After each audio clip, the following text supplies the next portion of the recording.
On se retrouve pour la troisième et dernière partie de ce podcast dédié aux qualités physiques. La dernière qualité physique dont nous parlerons sera la souplesse, qui se définit comme l'aptitude physique à pouvoir atteindre de grandes amplitudes musculaires. L'apogée de la mobilité articulaire se situe entre 9 et 10 ans. À partir de 12 ans, on assiste à une réduction progressive de cette mobilité avec l'âge. Il sera donc nécessaire de l'entretenir et ou de l'améliorer en fonction des besoins. Attention à ne pas confondre la souplesse, qui est une qualité physique, avec les étirements, qui sont les moyens pour améliorer la souplesse. Comment allons-nous la développer? La souplesse va être obtenue à travers des étirements de haute intensité et maintenus pendant des périodes plus ou moins longues de temps. On va généralement privilégier les étirements posturaux qui permettent de mobiliser une chaîne musculaire entière. Les étirements passifs classiques, eux, vont plutôt permettre d'amener un relâchement musculaire si celui-ci est réalisé pendant au moins 30 secondes.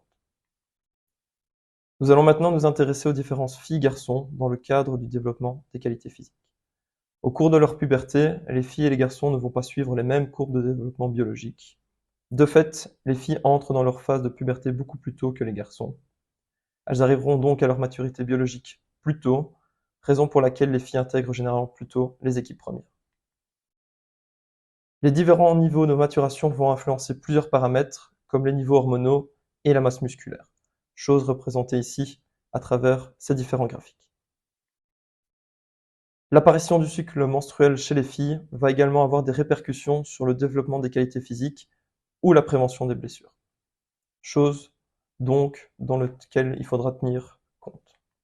En conclusion, entraîner des filles ou des garçons dans la même tranche d'âge pendant la période pré- et post-pubère ne comportera donc pas les mêmes objectifs et les mêmes points d'intention.